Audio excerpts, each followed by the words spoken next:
Hey everybody, welcome to HackerKast, where Jeremiah lists again today for reasons that we will get to later in the podcast here. But yeah, we've got a ton to talk about. I'm calling this episode "The Calm Before RSA."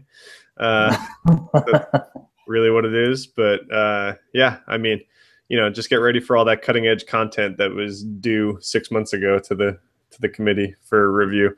Can you tell I'm jaded? Okay, so as always, we have me, Matt Johansen, and Robert Hansen over there in Austin. Yes. We have, I don't know how the weather is by you, but I'm hoping the power stays on during this. No, it's beautiful here. So. We have crazy lightning, crazy thunderstorm. Insane. Yeah, my dogs are freaking out. But anyway. All right, so I guess let's just get right to it because we've got a ton to talk about, huh? So I figured we'd start with a funny one. I like to call this one "This Week in Arsnake Tries to Crash Your Browser Via Social Media." I like to call it regaining your productivity. Okay, kicking people off of social media. Got it. So for those who missed it a few weeks ago, Robert was able to, well, he didn't. He stumbled across a string of Unicode characters that happened to crash Chrome just due to some weird language pack or something like that.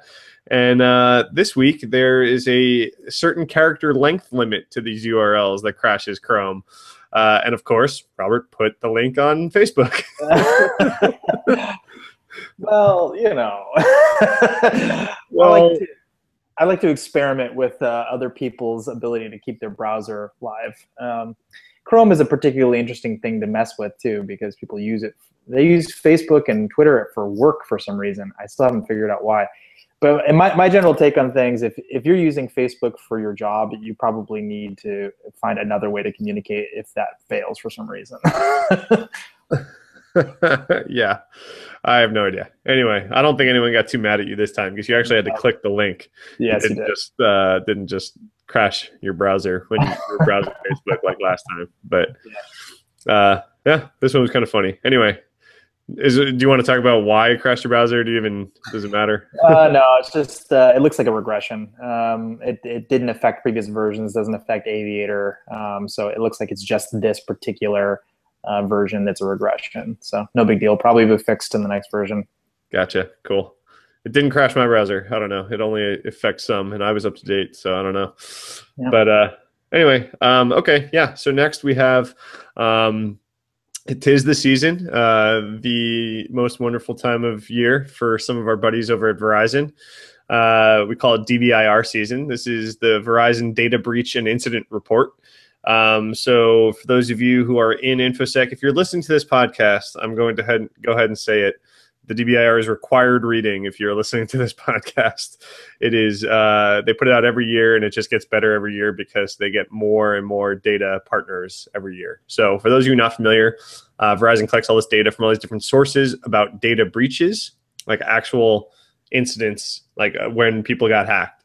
And then they publish all this data of the avenues of attack, and they break it down by industry and slice and dice it in a lot of different ways and try to figure out, financial loss and hackers, what they're actually doing out there in the wild, right? So I think one of the big takeaways is that web is still really the bad place. I think 61% of incidents or something like that it just came out a few hours ago, so don't quote me on any of this.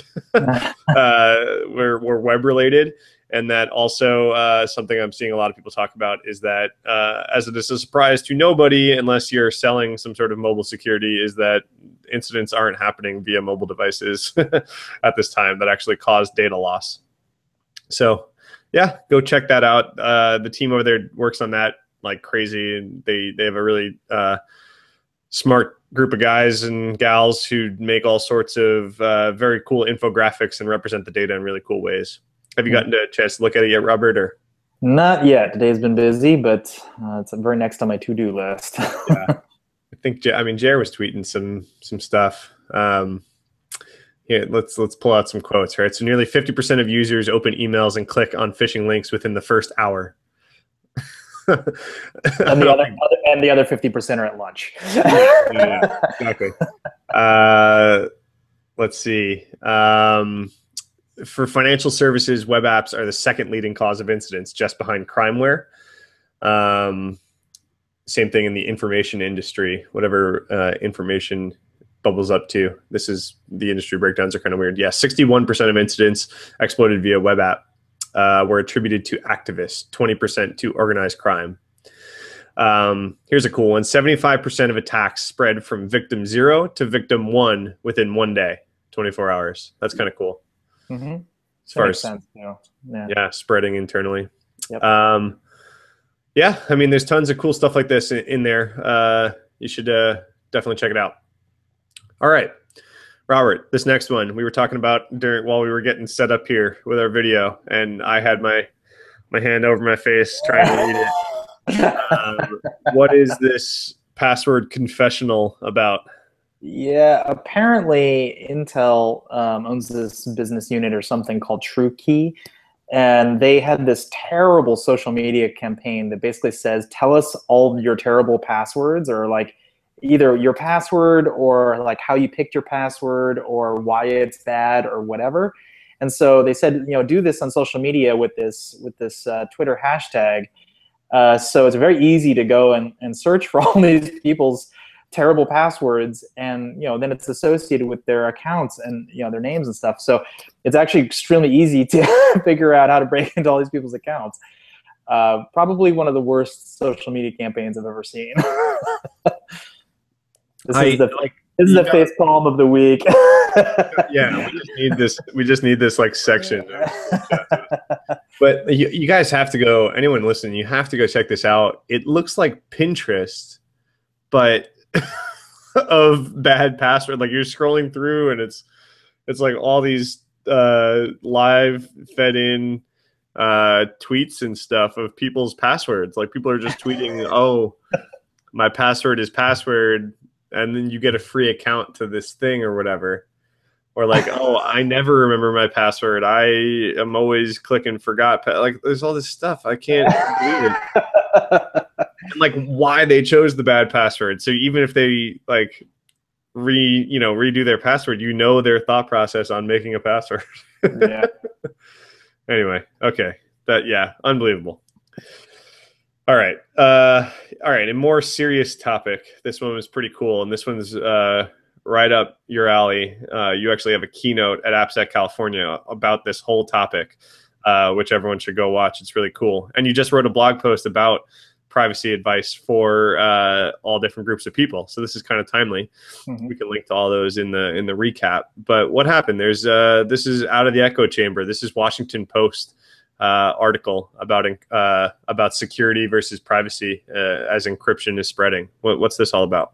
Yeah, I think unfortunately there is a lot of confusion about what the difference between privacy and security are. And so this is neat that we're starting to see outside of our little echo chamber that these things are actually very different. And if you want to have privacy, you cannot have perfect security. It inherently flies in the face of that. So of course, I think most people, you know, would say one of two things. Either they really want to be private and they want everyone out of their business, or they really want to be secure at the cost of privacy.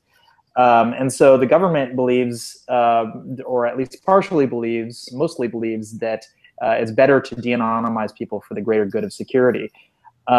So what they basically announced is their intention, and there was some kind of confusion when Alex Stamos was having his argument with Admiral Mike Rogers. Admiral was basically saying something to the effect of, you know, there's a way to do this, to have a backdoor, but he wasn't using the word backdoor, without necessarily degrading the security in the process. And Alex Stamos was arguing that there's no way to do that, and he's very familiar with crypto. And this is really what he was saying. He's saying, have a piece of key material, and that piece is held by many different groups. Therefore, there's no one group who has access to it directly. So no one person can abuse it or one group can abuse it. You have to get a consensus, a group of people together to combine it for the purpose when you absolutely need to have it. If it's truly a matter of life and death, you'll be able to get that data. there's all kinds of problems with that in reality, because eventually you have to coalesce that key material and use it. So some eventual group will end up with that one piece of key material that can decrypt it. But that's the theory anyway. So I think there's a lot of implementation details that are unfortunately much probably hairier than most people realize. Maybe they plan to like triple or quadruple encrypt it, so only one group can decrypt it to a point that it's still encrypted, so it's not useful for them, and it kind of keeps traveling around from group to group until it's fully decrypted to the one person who needs to actually see the actual unencrypted material. So we'll see what this ends up looking like, but I think this is definitely the future that things are kind of heading, unless we can head off the pass from a policy perspective. Yeah, this is a complicated problem, and we're going to have to break some stuff in order to fix it, if that's ever going to happen, right? There's incentives just don't happen to be lined up right now with a lot of this, so let's work on that first, I guess, right? Yep. Especially when it comes to browser vendors and all sorts of stuff. So, yeah. All right. So moving on, we've got a whole bunch of stuff. We were going to mention a WordPress persistent XSS that affects about 1 million websites, but that happens like every week. So we're just going to blow on past that one, and I'll include a link in the blog post. But yeah, let's go on to this China's Great Cannon, they're calling it. This is a lab. They dug into, we talked about it, what was it, last week or the week before? I can't remember. Yeah, I think it was last week. Okay, one of the past couple of weeks, we talked about this DDoS attack coming from China that looked a whole lot like Jeremiah and I's million browser botnet ad network denial of service research that we presented, and the difference being that they weren't using an ad network per se; they were using Baidu analytics, little JavaScript snippets, and they were man-in-the-middling a whole bunch of traffic, but hijacking that JavaScript for a certain percentage of the users. So Citizens Lab did a write-up this week, and there's way more details into what this looks like. And so if you were interested in what we talked about, definitely just go read this whole thing. I can't even do it justice. It is basically a full white paper here. But I do want to read this one quote. And so this kind of talks about it and sums it up right here. So it says, we show that while the attack infrastructure is co-located with the Great Firewall, so it's located in the same place, the attack was carried out by a separate offensive team with different capabilities and design that we term the Great Cannon. So it's not just an extension of the Great Firewall, but a distinct attack tool that hijacks traffic to or presumably from individual IP addresses and can arbitrarily replace unencrypted content as a man in the middle. So again, important to use HTTPS here to stop certain bits of this, right? But so basically what they were doing is taking a percentage of the traffic that goes through their pipes and taking, even if it was 1% of it, hijacking some JavaScript on there, inputting their own JavaScript, and then forcing people to, in this case, request a whole bunch of, the same couple of GitHub pages over and over again. So then this is what GitHub was dealing with for a while. But yeah, there's a whole bunch of infographics and details here. So this is exactly why I think it's a good thing to research browser DOS. Being able to shut down a browser remotely is incredibly useful if you come under attack. I mean, it's not really their fault that they're attacking you, but you do really need them to stop. So even something as simple as creating a pop-up, passing them to a 401 unauthorized thing that creates a really annoying pop-up, like you're currently being used in an attack or something. That'll stop them in their tracks. It'll make them go, wait, what's going on? They'll start researching it. They could actually somehow protect themselves, depending on what we're talking about. I just think there's a lot of research left to be done here. Fortunately, it's not happening very often, but I think if it starts to, we're going to have to spend some really serious horsepower to figure out how to thwart this thing going forward. The unintentional DOSer. Yeah, absolutely. Like you said, unintentional ads, completely unintentional, and this is just with analytics type JavaScript being man in the middle. The unintentional DOSer, I like that. We're gonna trademark it. All right, so moving on. What's the, oh yeah, so this redirect to SMB problem. This was put out by the Silence team. Is a really cool research paper. It sounds like something that's been around a long time. What's new about this, Robert? You know, the weird part is I was pretty sure this was already done research, so I don't know, but at least bits and pieces of this have been done 100 times in 100 different ways. In fact, I've even done some of this research back in the old decloaking days, because SMB can be used to send messages across the internet, and those messages can include things like your machine ID, your user ID, or whatever. So if I can get you to go from, let's say, a web page, and I can redirect you to file : / an IP address / some file, your browser will do that, and then you'll pass that information to me if I'm using like Wireshark or whatever.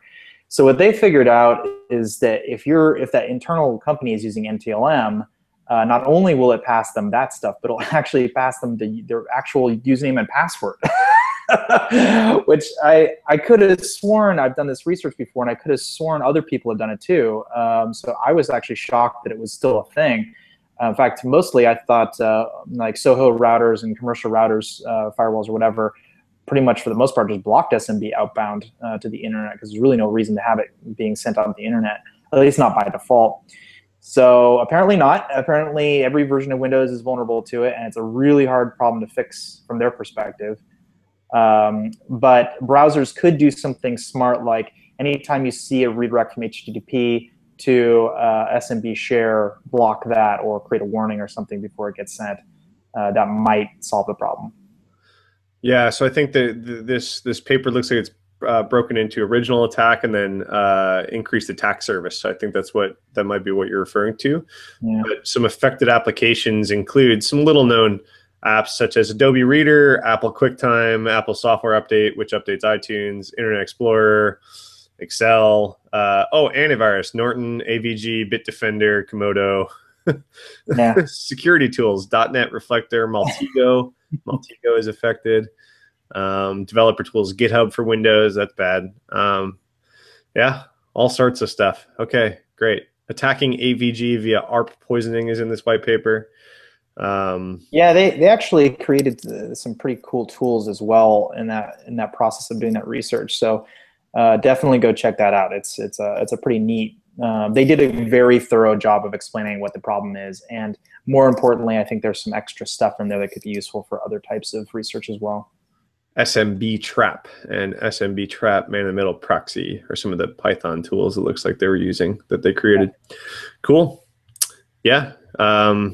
What's old is new again or something. That happens a lot in security. All right, and then on a more personal announcement, well, closer to home for WhiteHat, I wish Jer was here for this one. That's why he's not here. Yeah, because we officially demoted him. Boom, knocked down a notch, finally. So yeah, WhiteHat announced that we have a new CEO today. Robert, do you want to chat about that? Yeah, so his name is Craig Hinckley, and so he is the new CEO. Jer is now just the founder. I heard he was stealing pencils out of the break room or whatever. That's why they demoted him.